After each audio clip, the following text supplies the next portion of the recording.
I'd like to call the Finance Committee meeting to order, please. David, are there any public speakers? Yes, Mr. Chairman, we have 4 public speakers this morning. The first public speaker is Jason Pinero, followed by Murray Bowden.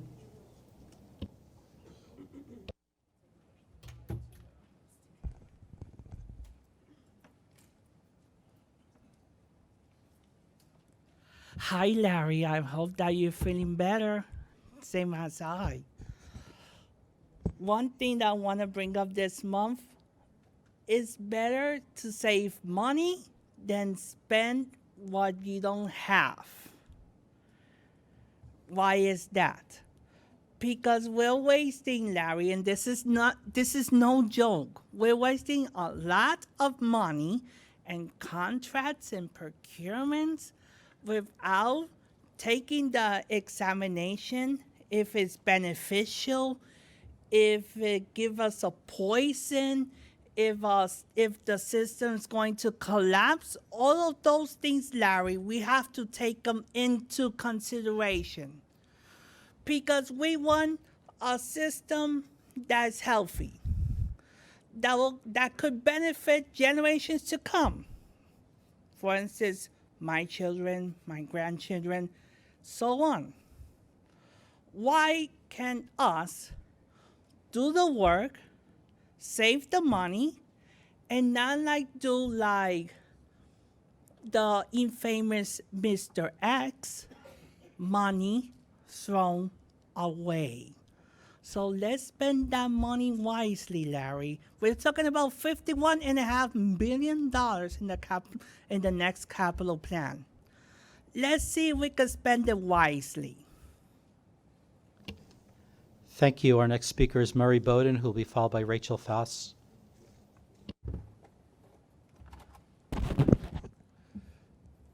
The number of changes that are happening around here, I can't keep track of how many good things are happening.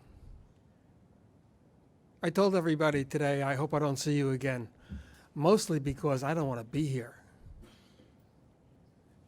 When you finish and you go home today, go look at the videotape of this meeting and see how you look. They've redesigned the way it's projected for the public and for the posterity. You've got to remember when there's a PowerPoint on that you're presenting, you're still on camera. Remember to smile. I've talked about the fact that my generation has to get off the stage. We have historical memory, but we don't have the operating memory. The kids today know how to do it, and we have to let them do it.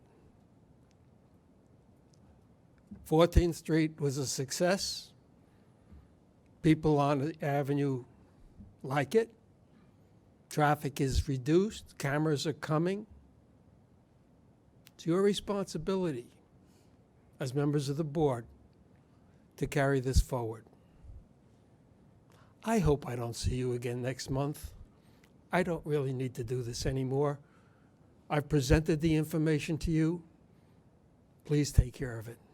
Thank everybody who's been helpful to me all these years, secretaries, people out there.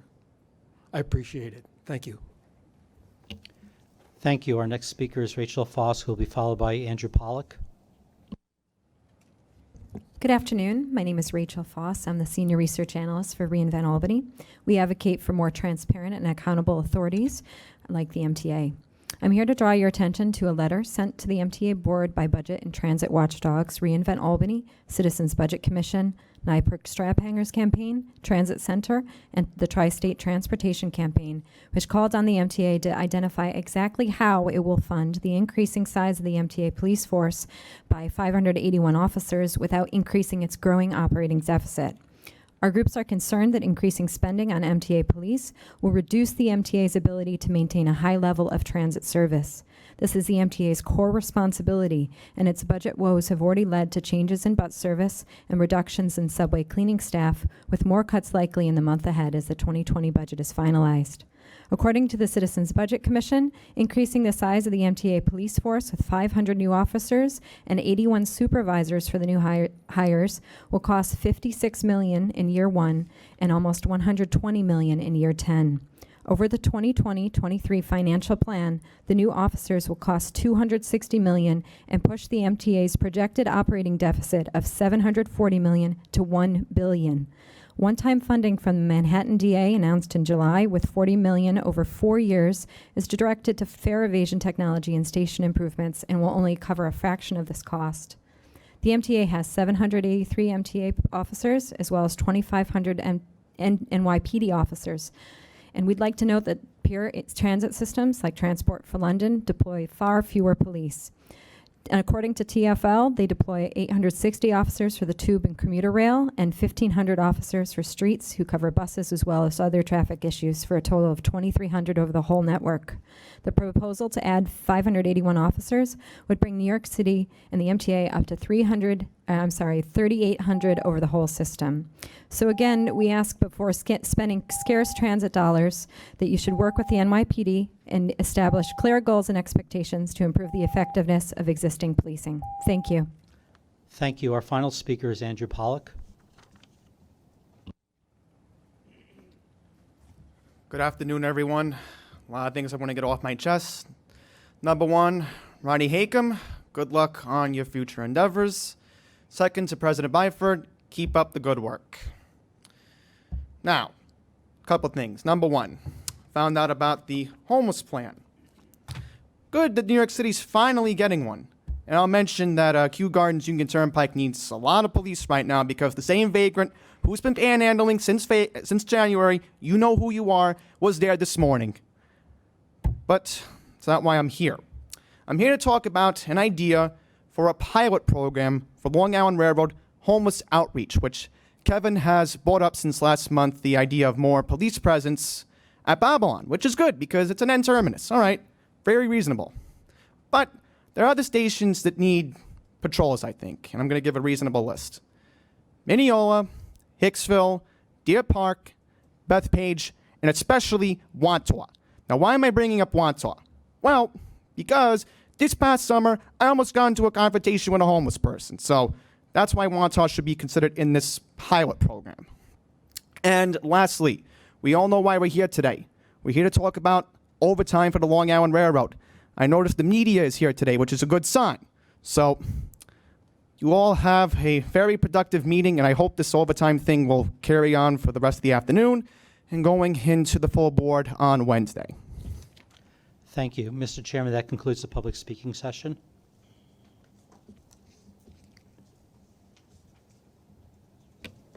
Thank you, David. Next, we have the approval of the September 23rd minutes. May I have a motion, please? Second.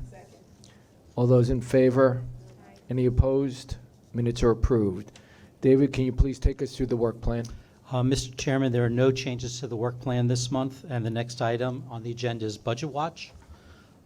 Budget Watch focuses on September preliminary results and subsidy cash results through October and are measured against the mid-year forecast. Passenger revenues were favorable in September by $12.5 million. Subway was $8.6 million favorable, and combined bus for New York City Transit and MTA bus was $5.3 million favorable. LIRR was on target, while Metro North was about $1.4 million unfavorable due to lower ridership on the Harlem and New Haven lines. Year-to-date, passenger revenues were $39 million favorable. Toll revenue was $1.5 million unfavorable in September and was just $0.8 million unfavorable year-to-date. Preliminary expenses for September were $12.9 million favorable, while year-to-date expenses were $15.1 million unfavorable, or just 0.2%. Spending levels in general reflect higher labor costs resulting from a timing change in the recording of payroll costs, SAP-related overtime, and unfavorable timing adjustments at New York City Transit, and the adverse impact of employees being reassigned to the operating budget due to revised capital project assumptions at Metro North. These unfavorable impacts were partially offset by lower costs at the LIRR, MTA Bus, and B&T due to a combination of vacancy savings, lower non-labor spending, and favorable timing variances. These preliminary expenses also reflect overtime, which was $2.7 million unfavorable for the month of September, and $39.6 million unfavorable year-to-date, mostly at New York City Transit and due to the Subway Action Plan related work. MTA bus overtime remains unfavorable to cover maintenance work on buses continuing to be run beyond their useful life. While programmatic information on overspending for September is currently unavailable, more detailed information through August is provided in an overtime detail section on the 4th page of Budget Watch.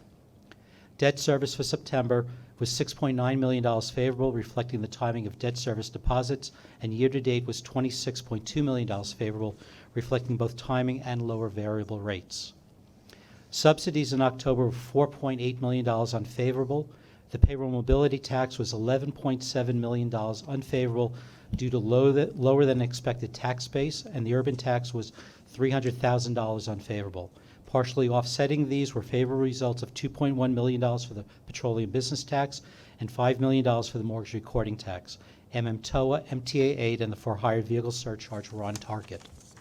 Through September, subsidies were $24.9 million unfavorable, the result of lower PMT results, which were partially offset by the favorable PBT and MRT revenues. Overall, preliminary year-to-date results were favorable by $24 million. And that concludes Budget Watch. Commissioner Vanderpool. Regarding the for-hire vehicle charge, so this is actually really good because it was delayed for a while. So this, could you just comment on Sure. that? So this is compared to the mid-year forecast, and the mid-year forecast took down the for-hire vehicle charge based on the fact that there was a delay. Sure. Finance Watch is next, and Pat McCoy is here. It's on in section 4 on page 29. Good afternoon. Just a few items to report in Finance Watch today. On September 30th, we issued $102 million of TBTA general revenue refunding bonds, Series 2019B. This was a refunding of the 2001B bonds, and we locked in an all-in true interest cost of 3.49% for this transaction. And this was senior managed by J.P. Morgan with co-senior managers Academy Securities, Alamo, and Loop, and that represents our WMBE and SDVOB underwriters on that transaction. Next, on October 10th, we issued $600 million of MTA transportation revenue bands or bond anticipation notes, 2019E. These notes were issued at an all-in true interest cost of 1.449% through a competitive method of sale. And your report shows the different firms that took away notes. And we always structure these, just as a reminder, with we allow firms to take away as many as 50, a small amount as 50 million in notes, and that provides broader distribution and we think more interest in the transaction. Lastly, on September 30th, we executed a 2.8 million gallon ULSD fuel hedge through a competitive bid, and Merrill Lynch Commodities won this at an all-in price of 1.808 per gallon. So that concludes Finance Watch. Happy to take any questions. Yeah, maybe perhaps I'm looking at this stuff backwards, but the PMT went down substantially, but it's only a 1 month report here. Right. However, looking over at the employment, you only showed a New York City chart, and the New York City chart keeps climbing. So in the back of my mind, initially I was telling myself, confusing myself and saying, well, maybe that means even though employment's expanding, people are making less money, which is entirely possible. On the other hand, I forgot about the suburban piece. Is that to imply that the loss in PMT revenue was a function of like employment falling off the table in the suburbs rather than you understand Sure. where I'm going? So PMT is not necessarily a pure function of employment levels, but it's wage and salaries. And a good chunk of it that comes in every year is based on bonuses, Wall Street bonuses in particular. And for quite a while, we had been carrying an unfavorable variance, and we had been told that we expected to have the money come into us because smaller employers and self-employed report on a quarterly basis, while larger employers pay us out on a monthly basis. That has not come to fruition, so we have taken it down. So in all likelihood, it's mostly bonus money, but it has to do with wage and salary levels, not necessarily just employment levels. So my original supposition was more correct, that your base is a lower average salary that you're, If you, when that you you're roll, skimming off of. yeah, when you roll in bonuses, the average salary is less than what we originally expected it to be. All right, I got it. If there are no other questions for Pat, we'll move on to the fifth item. Next is headquarters, and we have 4 reports and information items. The first item is the 2019 preliminary budget July financial plan, 2019 to 22, and this is on the agenda in case there are people in the public who wish to speak on it during the public sessions. The next item is a presentation by Pat McCoy on the annual review of MTA's derivative portfolio, including the fuel hedge. It's available on Director's Desk exhibit book and on the MTA website at mta.info.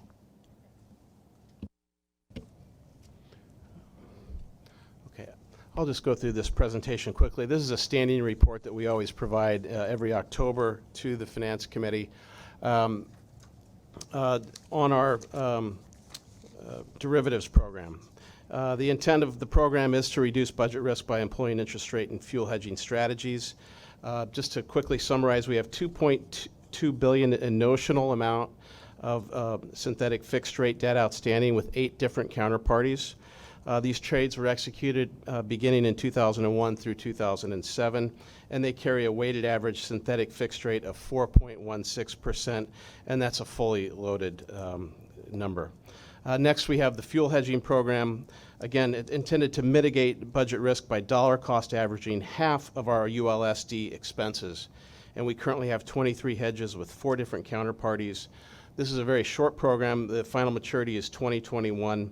And as you can see here, we've locked in an average rate for the next 12 months of $2.06.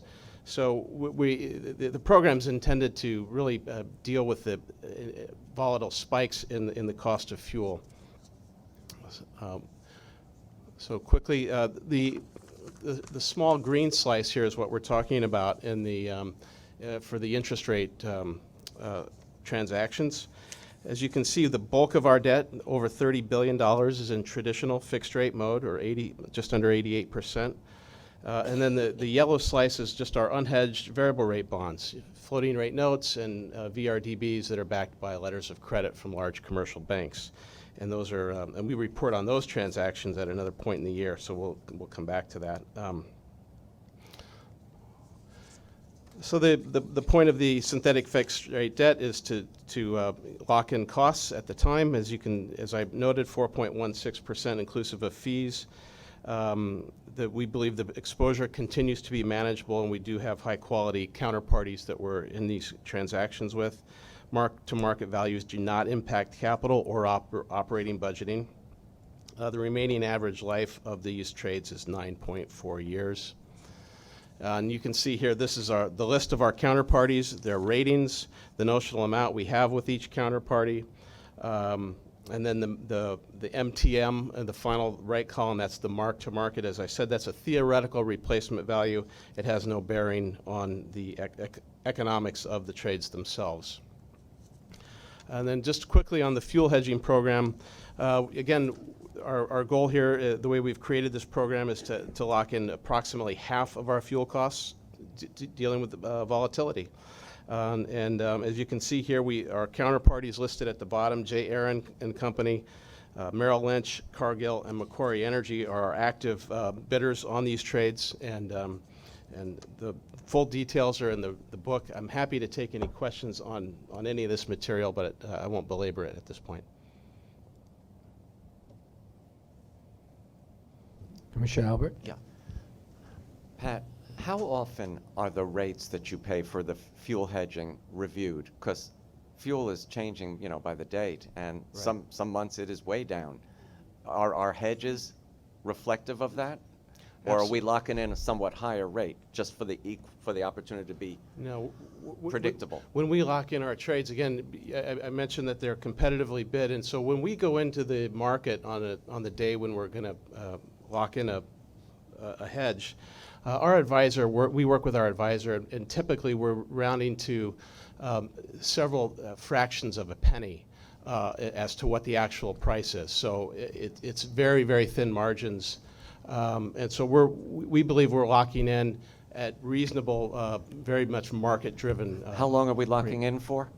Well, it's a 24-month trade. 24 months. So the goal is to be fully 50% hedged for the next 12 months, declining for the remaining 12 months to the 24th month when we're about 4% in the 24th month. So, All right, thank you. Okay. Thank you. The third item is the MTA Semi-Annual Investment Report, and Josie Ancodio is here to take any questions. Okay. The last item is on fare evasion, which begins on page 49. Patrick Warren will first discuss the fare reduction efforts. He'll be followed by Aaron Stern from New York City Transit, Mark Young from Long Island Railroad, and Susan Doring from Metro North, who will each give brief agency reports. Good afternoon. As promised, when we started the fare evasion effort last summer, that we'd have our first assessment right now. So we're going to present right now is that first assessment. Let me first refresh you with what we've done and what our goals are. These are our goals with a purpose, clearly to deter fare evasion, and then also worker safety was up there in our mission. Activity that we've been working on. Here's what we've done so far. We've introduced over 500 officers to the top 50 stations and routes, bus routes on our system. We've put in 10 new monitors that will take away some of the anonymity that fare evaders enjoy as we go forward. And we put together a significant public media campaign. Many of you've had the opportunity to observe these media messages that have gone out. We thought it was important to let our ridership know that our enhanced efforts and enhanced efforts and the consequences of failure to pay, for which the most severe consequence is a summons. So that's the most severe consequence you can get for evading a fare.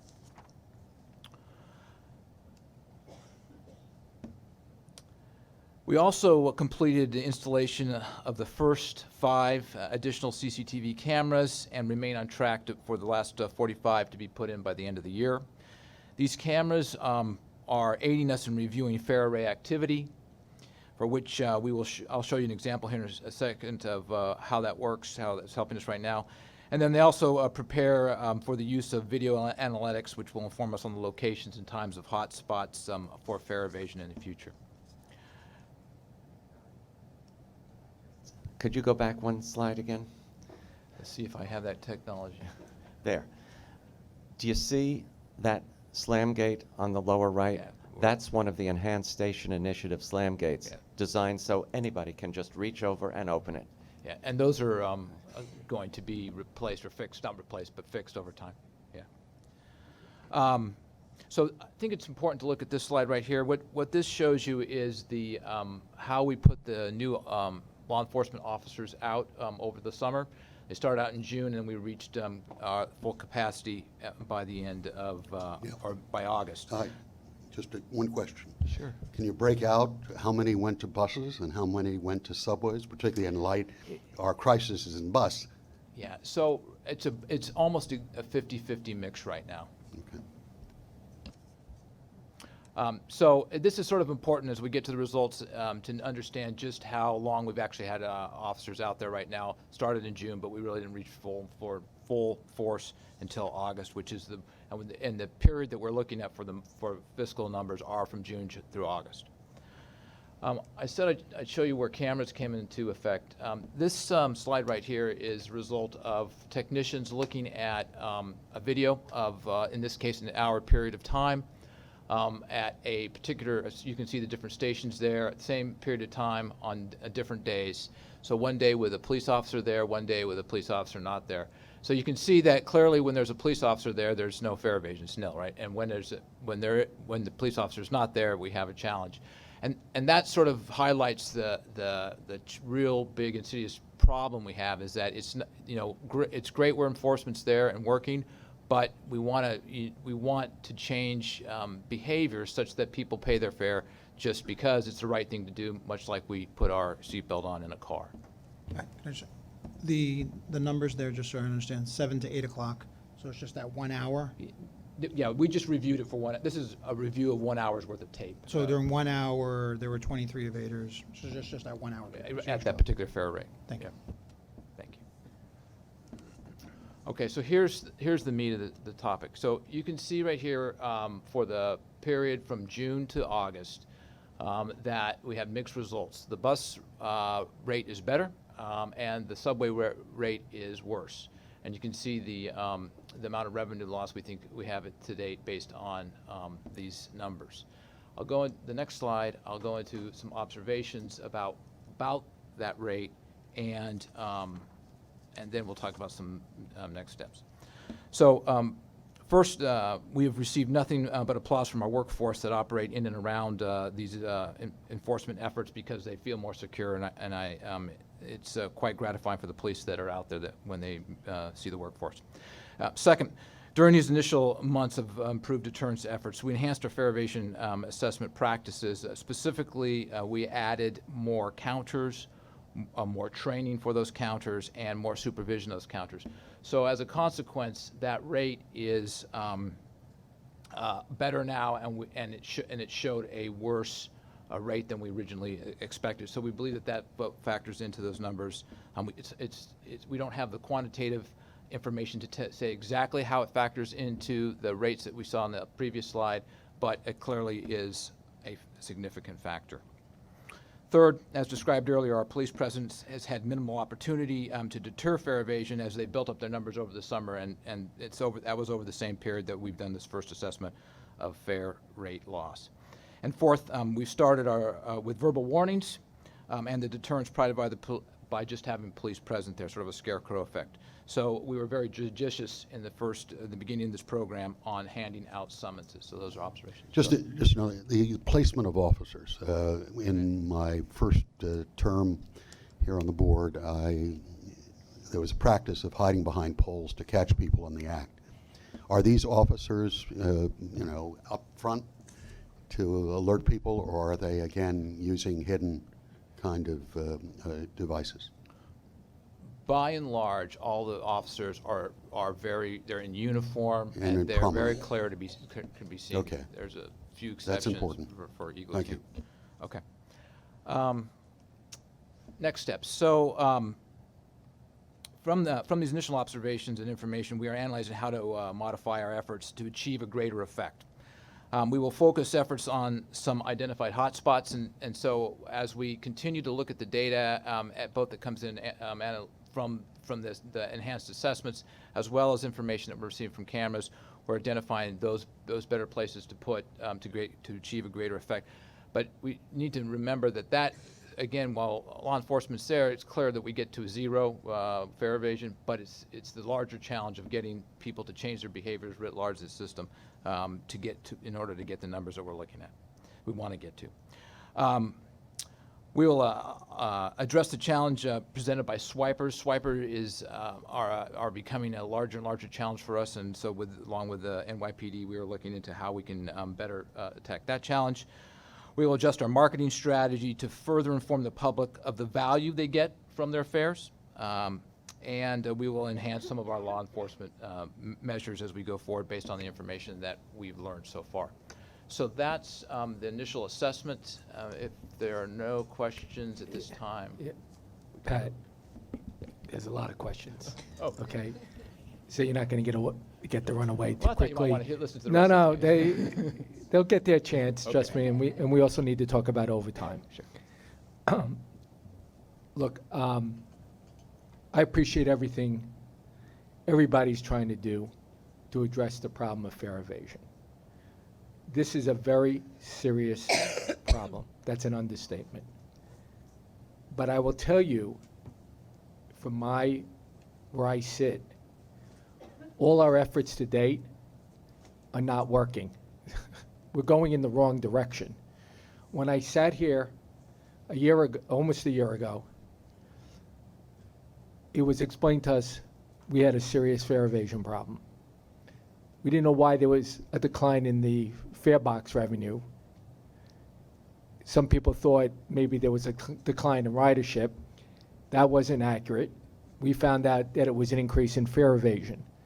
But at the time, when the Finance Committee and other members of the board were briefed, the numbers that we were talking about was about $180 million, which was significantly higher than what the national average is. Not that we should compare ourselves to a national average or anything else, and that there were a number of action steps that we were going to take to try to curb this problem and get it back to something closer to $100 million. And if I recall in one of your earlier slides here, when you looked at the 2017 number, I added up to about $137 million. What I'm looking at now, what we're looking at now, is close to a $300 million problem. That's more than double, okay? Or just about double what I was told in December of 2018, looking at what we're talking about in December of 2019. This is unsustainable. When we're talking about operating budget deficits and we're talking about looking for ways of trimming expenses, we're going, this isn't even like jogging in place. This is like running backwards, right? Whatever we're doing is not to date working. I mean, quite frankly, the slide you showed for the 1 hour with police officers present and without police officers present clearly makes the case to go hire 500 police officers, whether it's to monitor buses or to monitor subway stations, right? We're looking at a $300 million gap, and I only see it getting worse. I don't see it getting better. And, you know, we're not going to solve this problem here at the Finance Committee today, but whatever we're doing, we need as a collective whole to sit down and collaborate and coordinate and take this as a, you know, sort of like a crisis situation in figuring out new steps, new ideas on how to address this, not only with law enforcement, with other things. I mean, I'm just going to throw out one idea. I mean, I'm on the subways all the time. The gates don't work. If either there's no siren on the gate or alarm on the gate, or if there is an alarm on the gate, it just it blends in with all the noise of people walking around in the station. I don't know why it doesn't sound like a fire alarm going off, or like, you know, where it's near deafening noise, so that people, it attracts attention, and maybe people will think twice about going through the emergency gate or holding the emergency gate open and allowing people to go through. That's one example. We have money in the capital program for new turnstiles.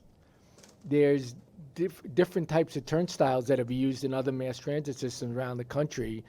Rhonda Herman, who does a lot of traveling, and her job mentions, I guess it's the MARTA system in Atlanta. That's what it is, and they're using like glass doors instead of turnstiles. So it's hard to crawl under or jump over a glass door.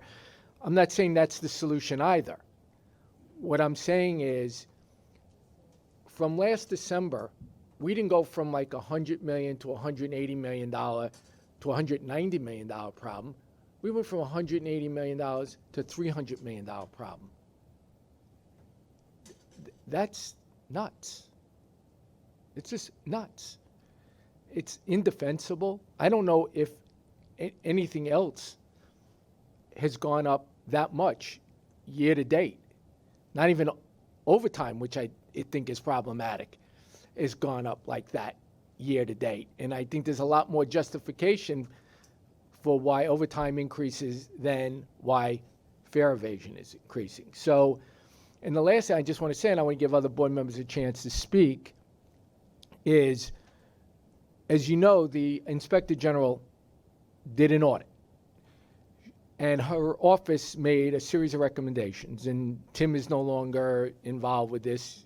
You're on the hot seat now for New York City Transit. And I know most of those recommendations that were made by IG have been implemented or in the process of being implemented, and I know they take time. But one of the things that's still outstanding was to review the methodology that's used to calculate fare evasion. And I know that there's been ongoing work and discussions between the IG's office and New York City Transit on doing a review of the methodology. And there's an individual that they identified that has the expertise and knowledge to look at our methodology and determine whether or not it is, we should continue to use that methodology or we need to change it. So we get an accurate, because one of the concerns I have not only is how much it's increased and how big it is, I don't even know if the number's accurate. And I want to be sure, and I think all the other commissioners on the board want to be sure that the data that is being provided to us is actually accurate. And you got to question the accuracy of the data we've been given throughout 2019 after you look at the findings and recommendations of the IG with the lack of checkers and where checkers were stationed and on and on and on. And I want to make sure that the methodology that we're using to determine what our fare evasion exposure is an accurate one. So I am I'm asking you to make sure that since that New York City Transit and IG agree on this individual and let this individual and that entity, which is academia, we have a lot of great universities here in New York, it's not rocket science, let them look at our methodology and determine whether or not it's the right methodology. And if it's not, let's change it, and then let's come up with numbers, right? Or if it is, fine. And then let's figure out what other steps we need to take. This is unacceptable. And we should be, I don't want to get, I'm going to be dramatic. I don't mean to be dramatic, okay? I don't know how to I know everyone knows how serious this is and how important it is to address. It's like a 5-alarm fire.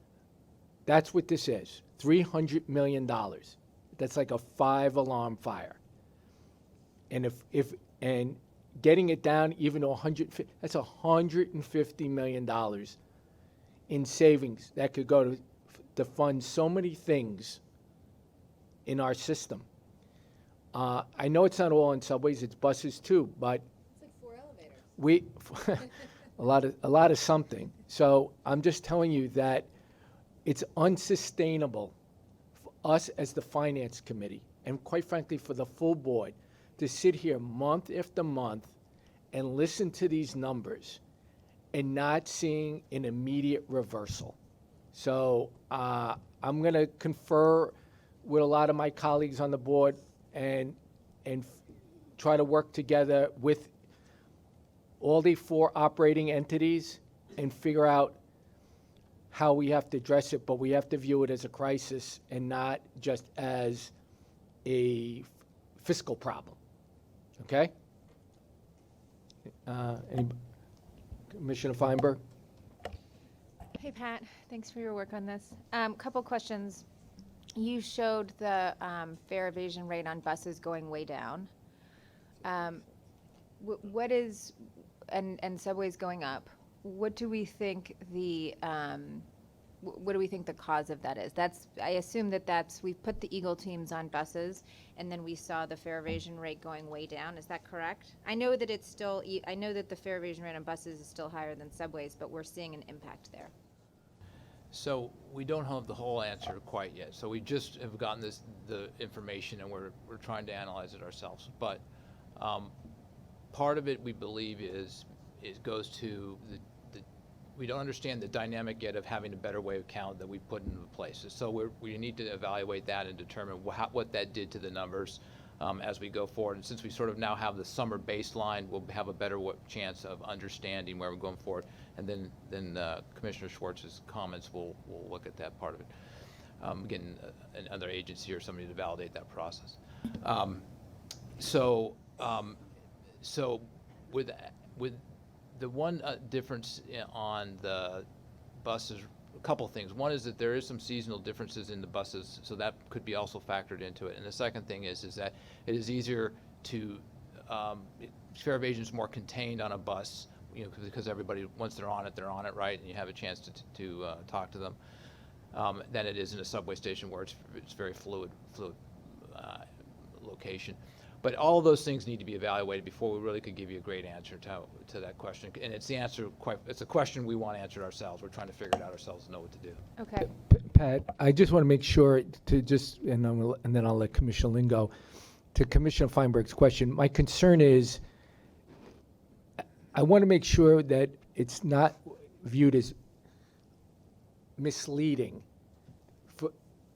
When you look at the 2017 numbers of 52 and 85, and now we're looking at in October of 2019, 119 and 182, it's not, I don't want to say it's going down. Everything has gone way up. And whether it was even worse for a couple of months and now it's gone down a little bit, I don't want to, I've been having a hard time finding good words today. Mr. Lin has been more artful in some of the things that I've raised earlier today. But this is skyrocketed up. It's skyrocketed in the wrong direction, and we need to get it to skyrocket down in the right direction, which is back towards the 2017 numbers. Can I just finish can I just keep going? So I agree. I'm not suggesting that it's that overall things have improved, but the data that they were looking at, I thought might show that the Eagle team approach was having an impact on buses, but we'll see. Are the Eagle teams wearing uniforms? They're not uniformed. Okay. That's correct. They're not uniform. Okay. And Can I just say one thing Yeah. to Commissioner Schwartz? We all want this to skyrocket down too. That is an order that is really, really tall, and if we definitely want to be going in the right direction as soon as we can, and then evaluate how fast we can speed that up, because this is a problem that is, while I realize it appears to have doubled in the last couple of years, I mean, it is a point, a city's culture that sort of developed over the last few years that we're going to have to try to change. And I wouldn't pretend to tell you that I'm an expert on changing a culture, but that's what we're after.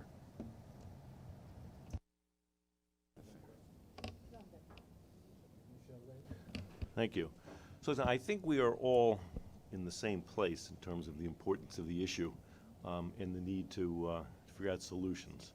I have been asking for data around this, and on Friday got from Monica Murray, the Deputy General Counsel of Governance and Special Projects, some very interesting data where she sent me material on the request that I had made of how much are we losing at the 50 subway stations and the 50 bus routes.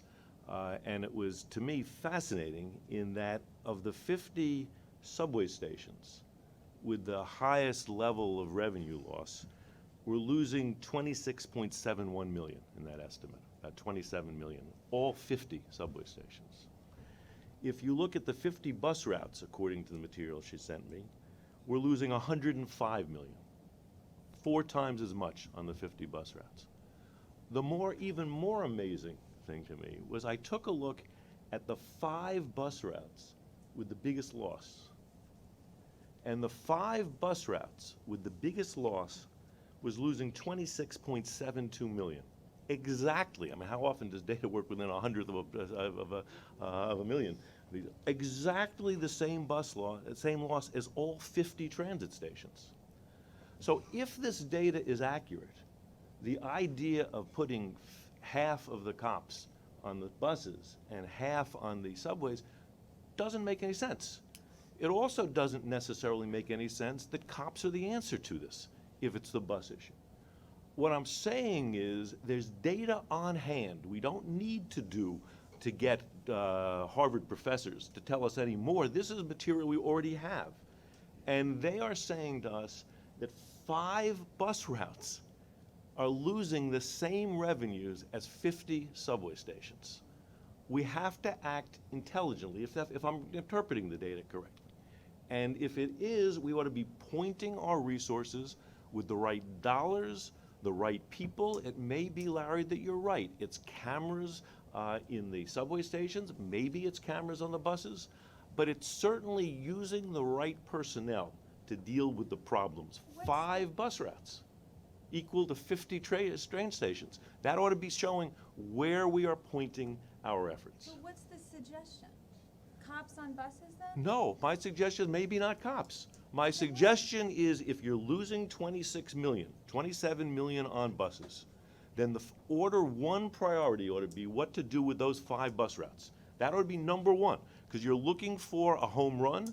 It seems to me we know that as opposed to throughout the whole city, what do we do on those 5 bus routes? Is it doable?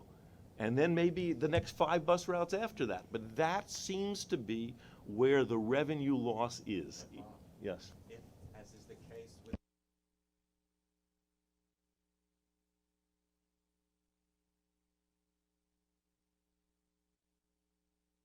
They may be, but I'm looking at the analysis done by the MTA, where I said, what do you estimate as the revenue loss? These are my numbers. These are their numbers. And based on their numbers, that's where they point the major activity. If that's right, and it's not my data, it's the data I was sent, what is the plan to deal with that specific data? Not a general theory that it's bad to lose revenue. I agree. I want to deal with the specificity of what the problem is. You raised a very good point, which is the data that you presented. How many times were those routes and or stations inspected? Was it at various times of the day? Was it in various seasons? How much data collection, how can you, give us the specifics on when, how frequently, what time of day those were inspected, and for how long at a time? I can't give you that data right now, and I don't know if I'll ever be able to give you that data exactly. But it's not a it's not a one-for-one system where we count somebody standing there counting all day long, right? It's a random sampling of the system out there. So it starts to answer your question that there's not a ton of people standing at each one of those locations on those different routes at any given time. And the counters were done in plain clothes. Yes. Commissioner Jones? Obviously, I sound like a one-noter here, but the last statistics I saw, once again, is a disproportionate stop and arrests of people of color. I don't know if there's been any arrests in Staten Island, as far as I know, or stops. And I'm worried that, again, we seem to, it's like knee-jerk. It's, yes, we're going to get more cops, but it starts to shift immediately to constituencies who may not be the real problem here. My wife mentioned to me she saw 79th Street or something. Half the people getting on the bus didn't pay because they were just going to the Lexington Avenue. They didn't, why should I pay for 3 blocks kind of attitude. So I do think we have to really dig into this to make sure we don't have some unforeseen impacts that merely reconfirm some of the notions of who are the bad actors here. So, and that's all I ask. I'm fully in support. Let's cut this to, down.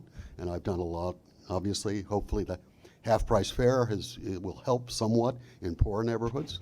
But we've just hit 75,000. We hope that beginning in January, that will reach 500, 600,000.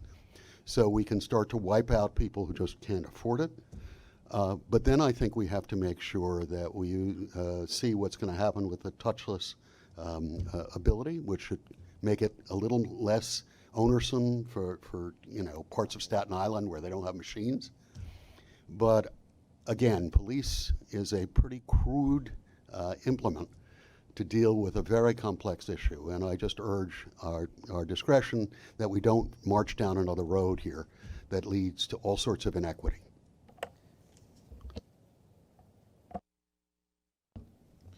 Yeah, thank you, Larry. There's a couple quibbles I have with your position, Larry, and generally, it is a huge amount of money. We want to save the money, and I do got a sympathy, I guess, for Pat over there. He's the safety guy, and I guess I understand how this mission creep brought you into the place we are today. Certainly the bus drivers hate being put in a position of having to police the behavior of the passengers, and anything that really comes between the our workers and the commuters is a very negative thing. So modifying, resolving this problem, clearly it's very important, maybe the central problem we're facing as far as community support for the system. You lose support among the paying customers as well. Still, though, I'd like to, one thing I want to quibble with what Larry said, it's not rocket science. And no, it's not rocket science. It's much more complicated than rocket science. You've got 8 million people ride the system every day, each with their own tiny proclivity to beat the system. Now, how do you tell who's going where, when? And here we can't even dredge up exactly what the process is, and ultimately we'll hire a consultant who will tell us we did this sample level in this station, we did that in that station, we did it at 8 o'clock in the morning, we did it at 3 in the afternoon.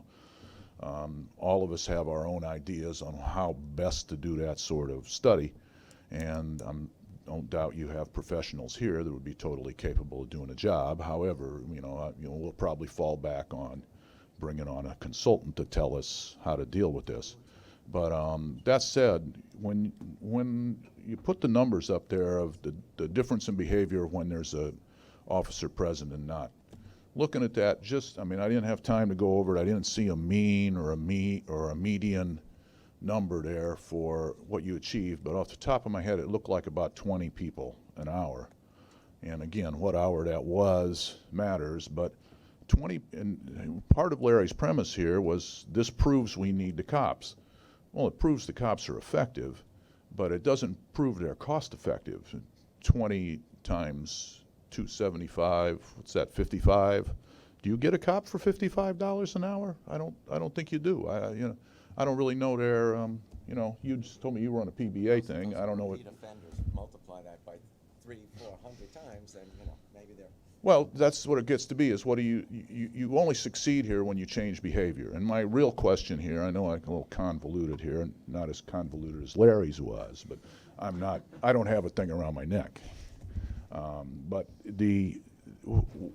besides the numbers not adding up here, the real question to me is you're not going to be able to affect this behavior unless there are sufficient sticks in place to stop the behavior.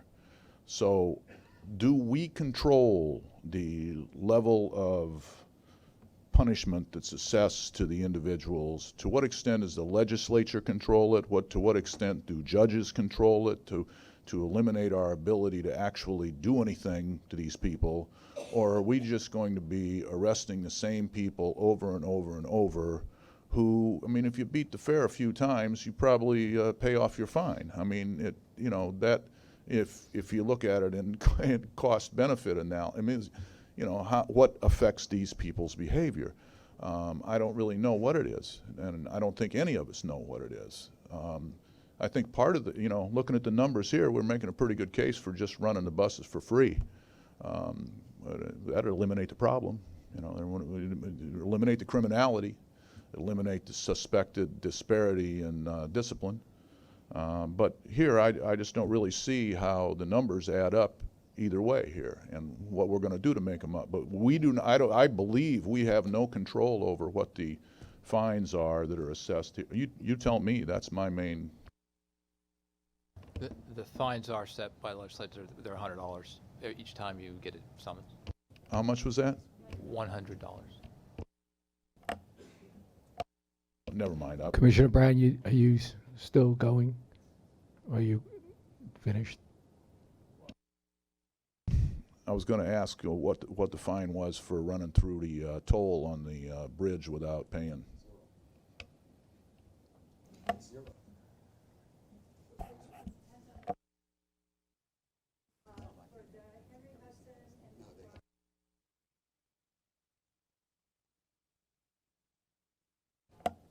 If the debate is over the amount of the summons is inappropriate, all this stuff gets set by Albany. I mean, I think we all agree. I mean, the bus lane violation is $50.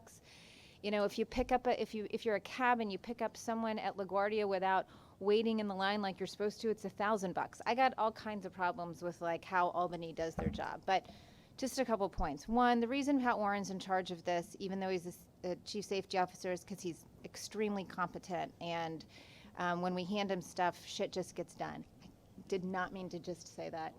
Sorry to everybody. So thank you for your efforts on this, Pat. One of the things I worry about is that we show up here every month and we ask hard questions about fare evasion, and we won't take the data that we're given for an answer. So for months, even though we talked about that the fact that the fare evasion problem was worse on buses than it was on subways, we kept having this conversation in this room over and over again about, well, what about buses? And we kept saying, we know that we have a problem on buses. We're trying to tackle both of these. That's why we put the Eagle teams on buses and executed so quickly on the bridge and tunnel folks getting on the buses. Now we're saying, okay, we have a problem on buses, but the buses outweigh the subways. We have a problem both places. And the issue is this is now a $300 million a year problem. So none of us want to spend our time on this. I don't want to spend my time on criminal recidivism and the fact that women keep getting sexually assaulted in our system. But we have to deal with the big, ugly problems that come to this board. And so I have spent a ton of time on this. Larry spent a ton of time on this. I think in order to issue this, or in order to address this, everyone who cares about this needs to start spending more time on this. So meetings between board meetings, staff level meetings, as I said last month, jump in, the water is warm. I've spent more time than I want on this issue. And it's not getting addressed when we just show up once a month and throw bombs at the folks who are handing us the data and throw bombs at the folks who are taking the counts by the gates. If we're not going to fix this if just once a month we show up and start questioning the data. So whether we need a working group, whether we need to add a meeting every week to get to the bottom of this, whether we need to have more people involved, we're not making enough progress. And I just hate coming to these meetings and asking for data, getting the data, and then having people throw bombs at the folks who are presenting the data. We know that the way we collect the data is not perfect. We know that. We also know that compared to every other transit agency in the country, we think we're doing a better job and a more accurate job than any single other transportation agency in the country. So we know our numbers aren't perfect, but we know they're really good. And so we have to start there, and we have to continue to improve how we collect the data, but we have to actually act at some point. That's it. Commissioner Vanderpool? I support Commissioner Lynn's comments about wanting to understand the data, because what we need is not just an approach, right? We need a targeted strategy. And I think that is really at the thrust of my colleagues' comments. I don't see it so much as questioning the data, perhaps others are. I see it as taking the data, understanding it, and then developing a strategy that is very focused and very targeted. I am very interested in what it is that you shared just from your preliminary analysis of this data on these 5 particular bus routes. And I do think it warrants a very specific action plan for those particular routes, not to negate the other enforcement mechanisms and measures that are in place bus system-wide and subway system-wide.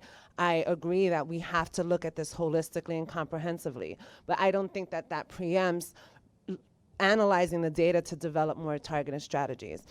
I also want to pick up on a comment that my colleague, Commissioner Jones, made about Staten Island Railway, for example. And it makes me think, you know, when we look at the fare box recovery ratio for SIR, it's 10%. 10%, that is a joke. So, you know, do we have a strategy? And that's a very unique system with very unique challenges, and we recognize that. But are we looking at a targeted strategy? To my comment about targeted strategies, do we have a targeted strategy to improve, for example, the fare box recovery rate, and then the operating ratio, which is another issue for SIRR? So again, just to close the comment, to say, we do need a targeted strategy for some of the most egregious losses of revenue in our system. Let's focus our resources there, because we do owe it to our customers to say, we understand the problem, we have a very solid grasp of it, or we're moving toward a solid grasp of it, and these are our very targeted mechanisms. We have a system-wide approach, and then we're looking at the areas where we see the biggest problems, and this is our 5-point plan to address those trouble spots. Commissioner Albert. As you all know, I ride an awful lot, so I see all kinds of fare evasion in various locations. I'm wondering if we ever investigated the possibility of locking the slam gates, and if somebody needs to exit through a slam gate, using the intercom to ask a booth agent who would then see who it was through a camera and then unlock it for them. Because as well as I know, this past weekend I saw at least 20 people waiting for someone and waiting through several train arrivals until someone actually used the slam gate and then rushing in through the slam gate. So I'm just wondering if we've considered locking them unless somebody really needs it and calls for it. Right. So one of the biggest problems that we have, and I can't say I've seen it anywhere else, certainly none of the other subways that I've worked on, is that we have the Achilles heel known as the exit gate, right? Where because it gets opened, even with an alarm, and okay, you could turn up the alarm, but even with an alarm, people open it to exit, and of course people also sneak in that way. So if you've got a cop there, or if you've got a member of staff, I've done it myself, if you just stand there sometimes in an orange vest, and you have to be a bit careful, but if you just stand there, you do provide a deterrent, and that's what this is all about. To your point, Commissioner Jones, we're not out to arrest people, we're out to provide a deterrent, and the stats show that that can be done. But regardless, that thing is an Achilles heel. And you don't have that on the tube and various other places, RailCorp in Australia, the TTC. What you have is different style gates. So we just the other day at the Accessibility Lab, we did demonstrate, or we're going to demonstrate, it's going to be a cardboard cutout to begin with, only because we haven't got one yet. A wide gate, which would mean that it uses paddles rather than a turnstile. And it will be omni-equipped, so if you're wanting to come in, you would tap the gate, you tap the reader, in you go, and that's good for wheelchairs, it's good for strollers, it's good for people with luggage, etc., etc. But you can't generally come out that way, or you could if it was reversible. These things do exist. You can have reversible gates. If you're smart, you link them to the fire alarm, so that if the fire alarm goes off, or if there was a power loss, they spring open, so it's safe to do. So ultimately, it seems to me that's one of the many things that we need to do to address this problem. In the short term, can we lock them? Only if you had someone stood next to it. Why? Because they're there for egress purposes. And the egress calculations of our subway stations, which in many places, as you know better than most, Commissioner, have very few exit gates, and it's not a big long array like I just saw in Moscow, huge long arrays. You have to have that, or you could not. You cannot achieve the egress capacity in an emergency. So I think My personal view, Commissioner or Chair Schwartz, is I'm all up for if we can get someone in, some smart person to help us with the calculations, great. Although Chair Feinberg also made a valid point about the relative accuracy of our stats. I absolutely get the urgency of this. I equally, though, don't expect there to be an immediate improvement. Why? Because you're dealing with a societal state of mind that has taken has taken a grip over years, decades, and it's hard to fix immediately. It will come good if we just keep our nerve and we stick at it. Say is, I've seen when we had alarms on everywhere on these gates, and they bothered some of the booth agents, so they asked that they be turned off. But when they were on, that alerted folks who were up the steps. Oh, rush down there now. The gate is open. Commissioner Jones. Just as a follow-up, I'm wondering, Andy, you've attempted to have subway staff actually stand in front in a jacket. Is it really necessary to have a fully qualified police officer do this work? Or is it, could our version of meter maids in full uniform with a something to call for help if something goes wrong, couldn't this be done less expensively but with the same deterrence value? Well, what we've done with the wayfinders and the greeters, if you like, where you have wayfinders, say, for example, downstairs here at Bowling Green, because they're in and about the mezzanine at the lower level, they're assisting people with the machines. We have said, could you also, if possible, we're asking you to stand closer to the fare array, the gate array, such that you provide that visible deterrent because you are wearing an orange vest. Having said that, again, a sad reflection on society, not unique to here, it happens the world over, right, or a lot of places, is that people will have more will take the presence of a police officer more seriously than they would a member of staff. And certainly I would have some concerns about the joint benefit of having a police officer, which is also we're trying to better protect our staff.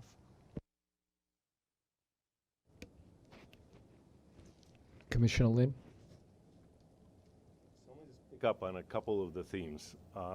In the same data report I got, at 42nd Street, Times Square, the annual loss was projected to be about 1.2 million.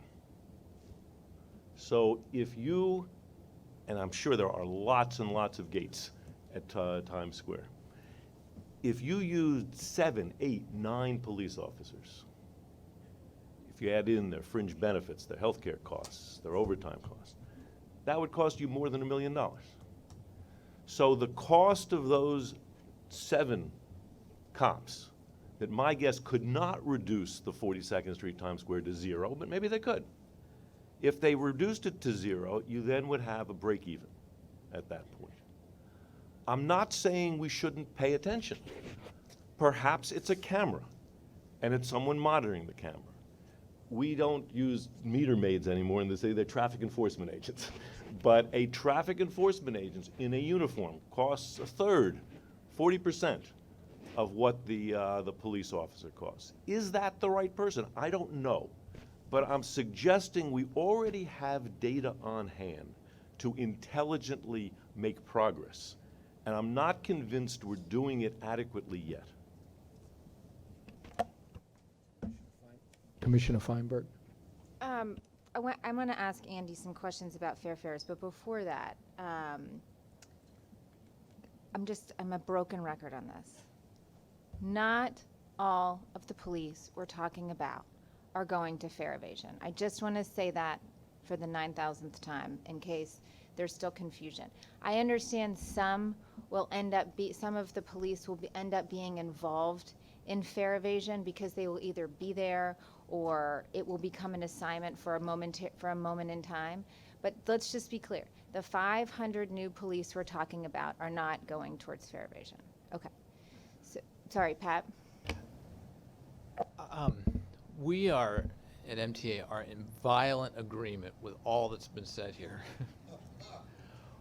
What you're bringing up are all the issues that we have to keep jumping over. For instance, are all those bus routes that, the top 5 bus routes you did, I don't know if you looked at what borough those in, but that will cause a problem because they're all in the same borough. And that's just one example, and you brought them all up. So those are the kinds of hoops we're trying to jump over and trying to make this happen. But we are in violent agreement that we're going to use all these tools, look at where the hotspots are, use this data that we just came up with, and apply it to this problem. And we're glad to talk about it with anybody who has some good ideas. And just one more question, Pat. If you are caught jumping a turnstile, you get a summons. Correct. That's what's beauty about fare evasion. It's very clear that you committed the offense, and the most you can get is a summons. You do not get arrested. You do not get arrested. If you ended up getting arrested following a fare evasion incident, it would be for what? You'd have some other black mark on in your file. Outstanding warrant right, exactly. or Yeah, whatever. yeah. Okay, thanks. Okay, Andy, can we just talk about fair fares for a minute? Do you know what the latest is in terms of how far that program has been rolled out, implemented, and what the plan is going forward? Get my CFO, Jay Patel, to talk to that, please. So as of Friday, there were 78,144 fare Metro cards issued to New York City residents. We've issued them 210,000 Metro cards for their use. We've had about 10 million swipes using the cards that we've issued so far. Currently, the eligibility, this is from HRA, HRA employed cash assistants, SNAP clients who are employed, NYCHA residents, CUNY students, and student veterans are eligible for the program with the age criteria of 18 to 64, income at or below 100% of the poverty level, and not receiving another transit benefit. In January 2020, the program will be open to the general public through the Fair Fares portal. The criteria will remain the same, that the age 18 to 64, income at or below 100% of poverty level, and not receiving a transit benefit. That's very helpful. So you said we have given this program 210,000 Metro cards and only 78,000, you said 78,144, let's just call it 70, let's call it 80,000 actually. 80,000 people have received the card. And the outstanding 130,000 it's not on our end. Is it that 130,000 people haven't applied, or 130,000 people are waiting in a queue waiting on to be approved? So I don't know that we've issued those cards to them. They're available for their use and issuance through the program. We hold the cards, they ask for them, we ship them out.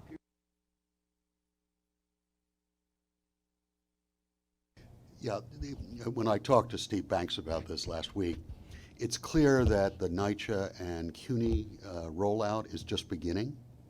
And it's going to take a while, because what they need is data sets from both CUNY and NYCHA which show income levels.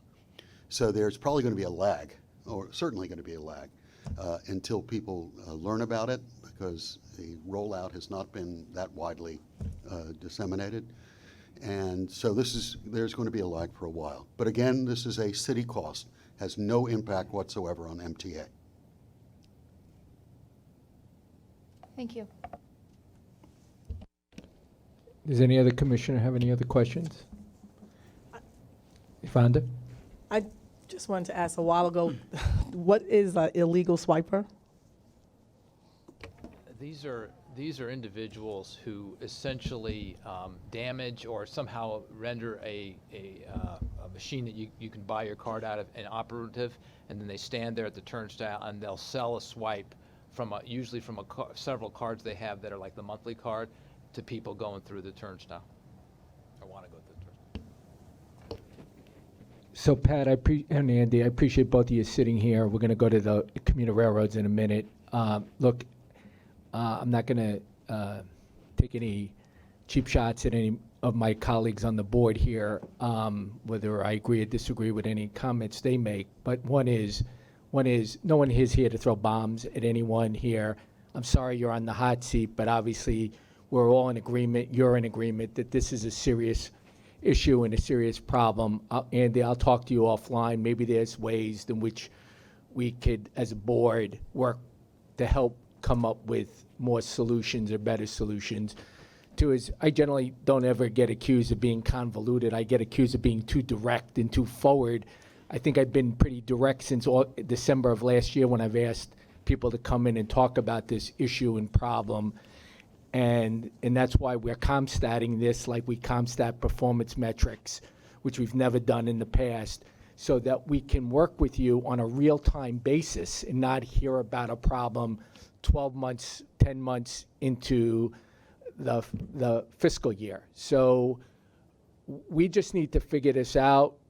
Commissioner Lynn has good ideas. Everyone has good ideas. We got to figure out which ideas make the most sense. You know, Pat, when I looked at the slide where you said when we had cops there was no fare evasion. With no cops there was fare evasion.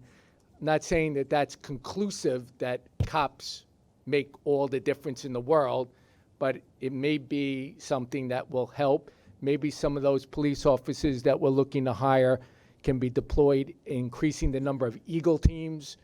If Eagle teams are effective in dealing with bus fare evasion, then on those routes that Commissioner Lynn pointed out, maybe it makes sense to double up on the number of Eagle teams there and focus on that. And the last thing I just want to say is, I brought up the issue of methodology. I just want to make sure, for your sake and for the board's sake, whether it's fare evasion, overtime, or any other issue, that when data is being presented to this board, financial data, that we can rely on it, that we're confident in it. And I raised it only because the Inspector General's audit raised it. And for me not to raise it, or anyone else who bothered to read the audit report, you have to at least ask. And all I'm asking is that there be a meeting of the minds where you're in agreement that whatever the methodology that you're using to calculate or determine fare evasion is one everyone agrees is the best or the right methodology to use. So when you're reporting good news or bad news, we believe it's accurate news. Okay? So with that, thank you. And let me go to the commuter rails and ask them to give us their update on fare evasion. Good afternoon. Mark Young, Long Island Railroad. Just as a reminder, as you know, the railroads, the commuter railroads, are ungated. So when we look at how we're assessing fare not collected, we rely on the expertise of MTA Audit. They have observers, staff, ride our trains anonymously, and report back to us every month on the number of times either their fares were not collected or an incorrect fare was collected. We take that information both at Finance and the Transportation Department, and we use that information to shape our strategy. So what we find from these audits is that, not unexpectedly, most of our challenges at Long Island Railroad are between Penn Station and Jamaica. So those are the crowdest trains, quick run, people on and off several stations. So our Transportation Management Department looks at that data in fine detail, what times of day, what trains, which train crews, and they use that information to make decisions about where best to redeploy extra collectors, who are train crew members who have the flexibility to be deployed at various places during the day rather than being signed to a fixed tour throughout the day. So that's our methodology for measuring fare not collected and incorrect fare collected. If you look at the report we provided for September of 2019, we had a 3.6% fare not collected rate. That's actually the second lowest rate in a year and a half. So that's the second best rate we've had in a year and a half. Overall, year to date, our fare not collected rate is 5.4%. Last year, through this point, it was 7.3%. So we'd like to believe that part of the management focus we've put on this issue is having a positive impact. Incorrect fare collected, year to date, we're at 18.2%. Last year, it was 19.6%. There's been a lot of discussion about what is the dollar impact of all of this. So what we do at Finance is we take these rates every month and update our annual revenue loss based on these figures we get from MTA Audit. We look at it various ways, 12-month rolling average, year-to-date average, and it all comes to pretty much the same figure at this point. So we estimate, based on the most recent information I just provided, that the Long Island Railroad does not collect approximately $31 million for this year. And that's better than, due to the results we've seen, that's better than last year. So last year we estimate we lost $36 million per year. So those are the figures for Long Island Railroad.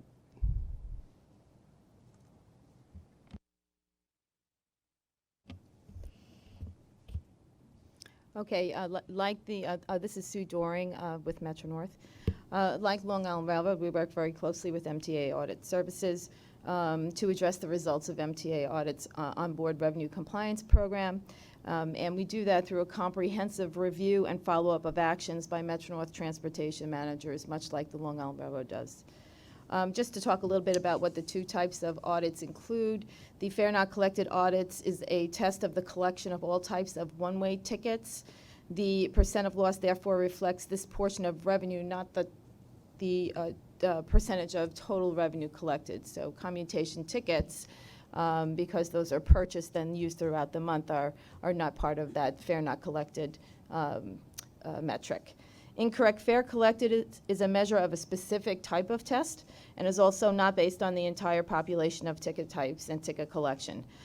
Both railroads have requested these types of tests basically because this is the area where we have the greatest risk.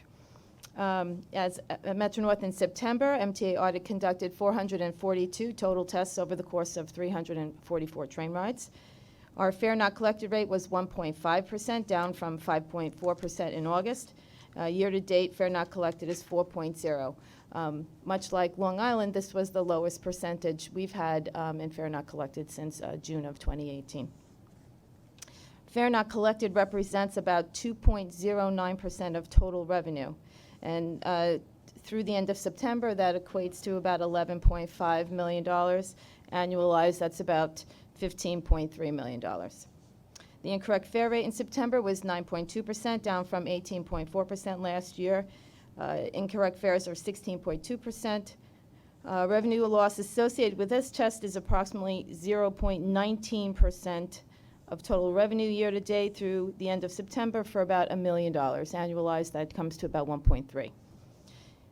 Each month, as I mentioned last month here, the Metro North transportation managers investigate every exception identified in these audits and responds to MTA Audit Services within 5 days. All employees that are identified in a failed audit are re-instructed. Repeat instances of noncompliance lead to progressive discipline. We had 2 instances last month regarding noncompliance, and both of those cases were handled appropriately. Additionally, transportation managers perform follow-up inspections of employees identified in these missed fare incidents to ensure future compliance. And we had no exceptions in those follow-up inspections in September. I just want to point out for us in this case, the revenue collected on board trains is the most important thing for us. It's a different process than transit. And this is where we really need to devote the bulk of our energy, particularly in the Fare Not Collected area. Metro North's Passenger Revenue Accounting Department reviews conduct a remittance data each month to find variances. So we look to see, depending on who's on what trains, what the comparison in revenue collection is, depending on the crew member. And we follow up with those crew members where we see some type of variation that's unexplainable. And I guess that's about it. If there's any questions, I'm happy to answer them. Any commissioner have a question? Commissioner Lynn? So as I recall, the annual number that you spoke about last session was, I can't remember, about 15 million a year potential loss. What was your number for the annual potential loss? I think we were I was estimating, trying to do some math in my head, but I think it was somewhere around 16 or 18 million. I think we're probably going to be pretty close to that. So the combined of the commuter railroads are somewhere a little close to 50 million annually. And so the question, what are the approaches, the most effective economically that you can think of how to bring that down? What would be the type of investments to bring that down? So for us, it's a matter of making sure that we understand what's exactly happening on the trains. There are instances where a train is canceled, or there may be some variation in station stops depending on operational issues that are going on, and it makes it difficult for train crews to go through the trains. That does explain some of why we're unable to collect revenue.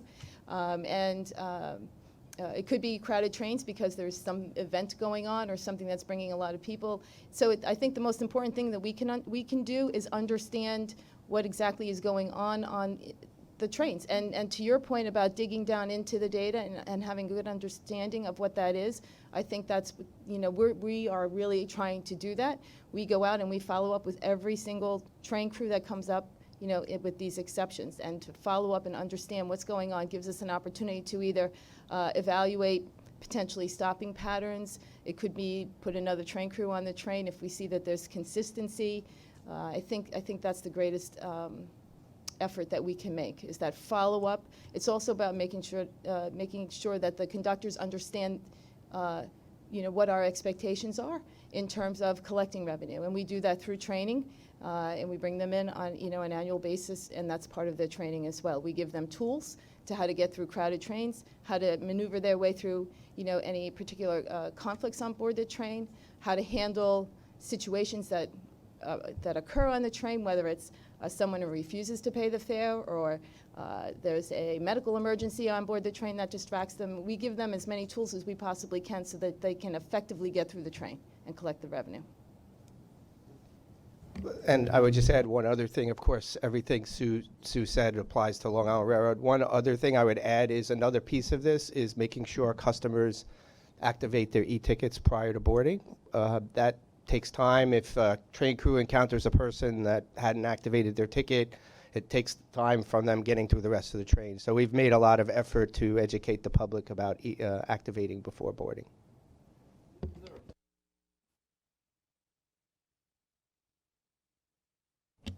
If a ticket is not activated prior to boarding, the crew member is supposed to charge the onboard fare, which is a higher fare than if they had purchased prior to boarding and activated. Thank you. The conductors do a pretty good job on Metro North in announcing in advance. They ask everyone to do that, and obviously it's kind of a whole new system, and there's a cultural learning curve going on. But I think they're doing a pretty good job, and I think passengers are getting used to doing a better job getting it. Thank you. I'm actually glad you noticed that, because that is part of our educational process with the train crews, to make sure that they do encourage customers to do that. Commissioner Alpert, did you have a question? A couple of questions. I've been on I'll use the Long Island Railroad for example, a train boarding at Penn Station where the conductor didn't actually come through until close to New Hyde Park for the first time. I'm assuming most folks had good tickets that they would then present. How do you measure if somebody is in a situation like I just described, got on in New York, the conductor doesn't come through until you're in Nassau County, and the passenger says, I actually boarded at Jamaica, or I boarded at Queens Village, or something like that, as opposed to where they boarded? How do you measure something like that? Well, by measurement, if you're referring to our audit process, in a case like that, if that happened with one of the auditors, it would be counted as a fare not collected, because they would be looking to see if their ticket was collected before Jamaica. So we would count that. You wouldn't in our count it as calculation. incorrect fare because they say they boarded at Jamaica and paid the difference between Jamaica and Penn Station. I don't want to get too technical, but if the auditors actually were still on the train at post Jamaica and then they presented their ticket, it could be an incorrect fare collected. Got it. Okay, Patrick, we're going to pivot for a minute to overtime. We're running, this has become a long meeting, so I don't want to spend too much time on this. But over the last week, or 2 weeks, there's been a couple of IG reports that have come out regarding overtime issues, both with Long Island Railroad and with just high earners in general. And I had sent to Pat Foy a number of questions as a result of those two reports by the IG. He said and I had requested someone appear before Finance Committee to kind of address them. And I just want to ask on two things. On a go-forward basis, I just want to make sure in terms of the Kerry Cohen report and recommendations, I want to be able to CompStat them, so I want to be able to get each month updates on the progress we're making on each one of the recommendations by the Cohen report that was done. And also I'd ask the issue whether or not any of the IG's findings were duplicative of the Cohen findings, or they were separate and apart from and what are we doing, or what are we planning on doing to kind of address the kind of macro management, either you want to call them systemic failures, that is resulting the potential either waste, fraud, abuse on it, whatever the amount is when it comes to overtime. And has anyone given any consideration, to either put in place within each operating division, maybe it's already exists there, some kind of an integrity monitor or something, so that someone's doing a double or triple check on these, on what's being submitted, to make sure that the overtime that's being submitted is legitimate and appropriate. So, to answer your last question first, so that stuff actually are embedded in the Cohen report requirements. So the task force is working very hard to do exactly that and put those in place. In the meantime, agencies have put some near-term work to prevent that, but the more longer-term systemic work that you talked about is part of the report. I'll just give you a quick update of where we are. So, as you know, we started a task force about a month ago, and we have a dashboard which goes to your point about being able to track what's going on and what although there are 15 recommendations, each one of them has lots of sub-pieces to it that we're working on. Are any board members on the task force? No. So maybe we could talk about that offline. Sure. About seeing if adding a couple board members. Sure, it's not a problem. So there are 2 milestones that are complete right now. That's the number 13 and 15. You can see on there, one of them is to sign somebody to be in charge of this, so that's been done. And then, and it's myself and Michelle Woods right back here, who the office is working on that, as well as set the deadlines for all the requirements. So that's done. Next month are really two substantive milestones that are due, both of which are well on their way. One is to come up with policies and procedures, some kind of centralized repository for them, and put them in some kind of way that you can sort on them. A Herculean amount of work has been done on that already, and we're well on track to have that complete. And then the second one you can see there is receiving and responding to high earners. And likewise, a lot of work has already gone on that, and we'll be ready next month to roll that out.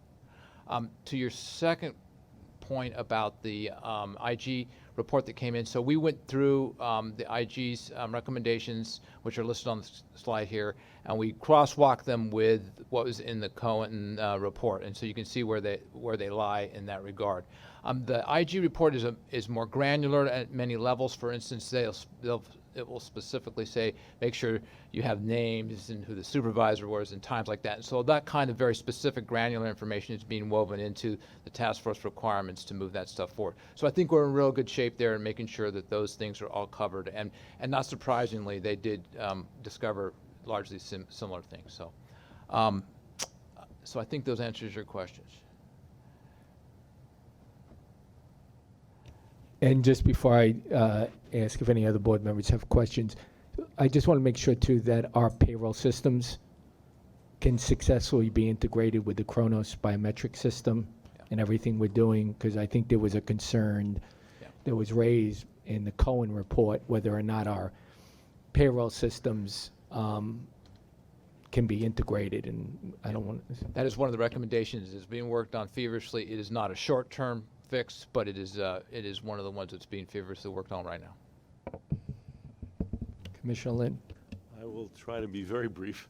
There's a lot of very interesting data that flows from the Empire report besides just the total numbers and the people. There are issues in terms of titles, locations, facility, probably easily gotten the the shift time. It seems to me there's lots of important, valuable data that could be looked at besides the issue of whether a supervisor says yes or no, but where are the particular pockets? It could be a hiring issue, that there are not enough people there. It could be that there's specific work that needs to be done. But it seems to me that there is another level of analysis that should flow from that material, the high wage earners, that would be useful in terms of figuring out how to deal with this problem. Good point. Again, part of the Cohen report sort of brings up that idea that you just brought up. So we have several working groups within the task force that are working on this. One of them is optimization and also looking at the high earners and whatnot. So they are trying to do just what you said and make sure that we have a system that not only can sort of mute that high earner challenge that we have out there, but also look at where else we need to optimize, juxtaposing getting work done by on-time performance and having to do overtime or not. So there's a lot that's being looked at right now, and it's rather exciting, quite frankly. Pat, I just want to reinforce too that one of the things that I believe the IG concluded in part in her recommendations was that things were being improved, but they really couldn't be verified or sustained. And that's troubling when you can't verify whether it's travel time or anything else. And we need to make sure that those kinds of issues get resolved or fixed somehow sooner rather than later, and come up with some standardization of because that's the other thing that Kerry thing is that everybody sort of like does its own thing, and there was no standardization of policies and procedures. So we need to address and fix that ASAP. So absolutely, one of the working groups is about standardization and working on that, and they are working on just that issue. But in the short term, as I mentioned, the agencies are working on to make sure that before all those new sort of standardized policies and procedures are in place, that they have put some fixes in place to get after the issue you just brought up. So we'll look for an update next month from you on everything. Okay? David, you want to? Next are procurements for headquarters in the agencies, and David Ross will take the committee through them. Thank you, David. The first item is headquarters. We have an all-agency request that the board declare competitive bidding impractical or inappropriate for all MTA design-build contracts between now and the end of 2022, and determine that it is in the public's best interest to issue competitive requests for proposals for such contracts instead. Board approval of each proposed contract award will still be required. Just to contextualize this, I should note that as part of the budget this year, the legislature amended Public Authorities Law to require that MTA agencies use design-build contracting for over $25 million contracts absent a specific waiver from the Department of Budget. And it's sort of in conflict with MTA procurement statutes that still require us, save for bridges and tunnels, to obtain board approval for purchase and public work contracts that are procured by competitive RFP. Those contracts will still go, even after you've approved this, would still go to the board for approval of the contract, but the pre-approval to conduct an RFP or the approval to do things by RFP, design, build, would no longer be required up front. So anyway, that's the first item. Are there any questions by any board member? Has there been a discussion and a meeting of minds with the State Division of Budget and with the MTA that this is required and needed? I think we support the idea of doing design-build contracts. So we think that's the right way to procure these things in general. We would require an approval from the Department of Budget to do things in another way. And I would note that we have an item like this on this month's agenda. We routinely have been receiving board approval for using design-build anyway. Well, am I reading this incorrectly? Because it says we're declaring competitive bidding impractical and inappropriate for all MTA design-build projects. Correct. Yeah. So are we? We're asking the board to agree that it's not necessary, it's impractical and inappropriate to conduct them by means other than design-build competitive RFP. Other than design-build? Right, so we're Oh, okay. we're It's not saying, how I we're read. asking It's for not how I approval to read do it. design Okay, build. fine. To just, If I- Okay, got it. We don't, Okay. I was, it's, thank you. Do I have a motion? Okay. Second? All those in favor? Aye. Save it for me. Okay. For Long Island Railroad, there's one authorizing resolution to use a competitive design-build process to award a contract to replace the Babylon and Hillside motor generations. And of course, once we get approval from the board on the omnibus approval that we just discussed a moment ago, approvals like this would no longer be required.